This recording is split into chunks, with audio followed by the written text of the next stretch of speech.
ಹಾಗಾಗಿ ನಮ್ಮ ಮಧ್ಯೆ ಇವತ್ತು ಈ ರಾಜಕೀಯ ಪಕ್ಷಗಳು ಕಾರ್ಮಿಕರ ಸಮಸ್ಯೆ ಮಾತಾಡೋದಿಲ್ಲ, ರೈತರ ಸಮಸ್ಯೆ ಮಾತಾಡೋದಿಲ್ಲ, ಅವರು ಜಾತಿ ಸಮಸ್ಯೆ ಮಾತಾಡ್ತಾರೆ, ಧರ್ಮದ ಮೇಲೆ ಎತ್ಕಟ್ಟಿ ಆ ಸಮಸ್ಯೆ ಮಾತಾಡ್ತಾರೆ.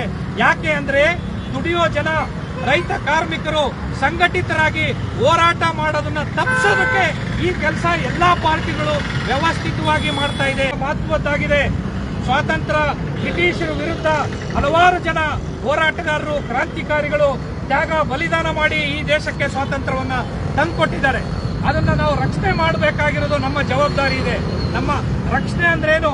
ನಮ್ಮ ಬದುಕುವ ಹಕ್ಕನ್ನ ರಕ್ಷಣೆ ಮಾಡ್ಕೊಳ್ಳಕ್ಕೆ ಹೋರಾಟ ಮಾಡದೆ ಈ ದೇಶನ ರಕ್ಷಣೆ ಮಾಡುವಂತ ಕೆಲಸ. ಇಲ್ಲ ಅಂತಂದ್ರೆ ಮತ್ತೆ ನವ ಗುಲಾಮಗಿರಿ ಬರುತ್ತೆ. ಇವಾಗ ಆಗ್ಲೇ ಫ್ಯಾಕ್ಟರಿಗಳಲ್ಲಿ ನೋಡಬೇಕು, ನಮ್ಮ ದೇಶ ಅದು ವಿಶೇಷವಾಗಿ 2-2.5 ಸಾವಿರ ವರ್ಷಗಳ ಕಾಲ ಈ ಒಂದು ವರ್ಣ ವ್ಯವಸ್ಥೆನಲ್ಲಿ ನಲಿಗೆ ಹೋಗಿದೆ. ಇದನ್ನ ನಾವು ಖಂಡಿಸಿ, ಇದನ್ನ ಧಿಕ್ಕರಿಸಿ ಒಂದು ಸಮಾನತೆ ನೆಲೆಯಲ್ಲಿ ಸ್ವಾತಂತ್ರ್ಯಕ್ಕೋಸ್ಕರ ನಾವು ಹೋರಾಟ ಮಾಡಿದೀವಿ. ಆದ್ರೆ ಇವತ್ತು ಫ್ಯಾಕ್ಟರಿಗಳಲ್ಲಿ ಏನ್ ನಡೀತಾ ಇದೆ ನೋಡಿ. ಇವತ್ತು ಫ್ಯಾಕ್ಟರಿಗಳಲ್ಲಿ ಕಾಂಟ್ರಾಕ್ಟ್ ಲೇಬರ್ಗೆ ಒಂದು ಊಟ, ಪರ್ಮನೆಂಟ್ ಲೇಬರ್ಗೆ ಇನ್ನೂ ಒಂದು ಊಟ, ಕಾಂಟ್ರಾಕ್ಟ್ ಲೇಬರ್ಗೆ ಒಂದು ಅಂಗಿ, ಪರ್ಮನೆಂಟ್ ಲೇಬರ್ಗೆ ಇನ್ನೂ ಒಂದು ಬಟ್ಟೆ ಅಂಗಿ. ಆದ್ರೆ ಹೇಗೆ ವರ್ಣ ವ್ಯವಸ್ಥೆ ಅನ್ನೋದು ಫ್ಯಾಕ್ಟರಿ ಒಳಗಡೆ ನುಗ್ಗಿದೆ ಅನ್ನೋದನ್ನ ನಾವು ಮರಿಬಾರ್ದು. ಅಲ್ಲಿ ಜಾತಿಯ ಆಧಾರದ ಮೇಲೆ ನಡೆಯೋದಿಲ್ಲ, ಸಂಬಳದ ಆಧಾರದ ಮೇಲೆ ಈ ವ್ಯವಸ್ಥೆಯನ್ನು ಅವರು ಮಾಡ್ಕೊಂಡಿದ್ದಾರೆ. ಹಾಗಾಗಿ ಸ್ನೇಹಿತರೆ, ಫ್ಯಾಕ್ಟರಿ ಒಳಗಡೆನೂ ನಾವು ಸಂಘಟಿತರಾಗಬಾರ್ದು ಅಂತೇಳಿ ಆರ್ಥಿಕ ಅಂದ್ರೆ ಪರ್ಮನೆಂಟ್, ಟೆಂಪರರಿ, ಕಾಂಟ್ರಾಕ್ಟರ್, ಟ್ರೈನಿ ಆಧಾರದ ಮೇಲೆ ನಮ್ಮನ್ನ ಡಿವೈಡ್ ಮಾಡಿ ಶೋಷಣೆ ಮಾಡ್ತಾ ಇದ್ದಾರೆ.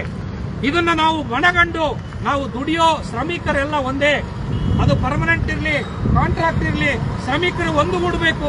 ಒಂದುಗೂಡಿ ಹೋರಾಟ ಮಾಡಿ ಈ ಒಂದು ಹುನ್ನಾರವನ್ನ ಹಿಮ್ಮೆಟ್ಟಿಸದೇ ಇದ್ರೆ ಮತ್ತೆ ನಾವು 2000 ವರ್ಷ ಅನುಭವಿಸಿದ್ದನ್ನ ಹೊಸ ರೀತಿಯಲ್ಲಿ ಅನುಭವಿಸೋ ದಿನಗಳು ದೂರ ಇಲ್ಲ ಅನ್ನೋದನ್ನ ನಾನು ಹೇಳೋದಕ್ಕೆ ಇಷ್ಟಪಡ್ತೀನಿ. ಅದಕ್ಕೆ ಒಂದು ಬುನಾದಿಯನ್ನ ಈ ಕೋಡ್ ಹಾಕೊಡುತ್ತೆ.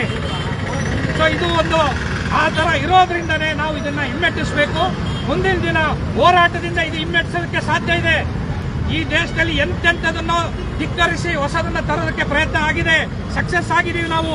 ಇತ್ತೀಚೆಗೆ ರೈತರ ವಿರುದ್ಧ ಕರಾಳ ಕಾಯ್ದೆಗಳನ್ನ ತಂದಾಗ ರೈತರು ದೆಹಲಿನಲ್ಲಿ ಹೋರಾಟ ಮಾಡಿ 700 ಜನ ರೈತರು ಹುತಾತ್ಮರಾದರೂ ಸಹ ಬಿಡದೆ ಹೋರಾಟ ಮಾಡಿದ್ರಿಂದ ಮಹಾನ್ ಜಯ ಮೋದಿ, ನಾನು ಪವರ್ಫುಲ್ 52 ಇಂಚಿನ ಕುಗ್ಗಿಸಿ ತಲೆ ಬಗ್ಗಿಸಿ ಆ ಕಾಯ್ದೆ ವಾಪಸ್ ತಗೊಳ್ಳೋದಕ್ಕೆ ಸಾಧ್ಯ ಆಗಿದೆ.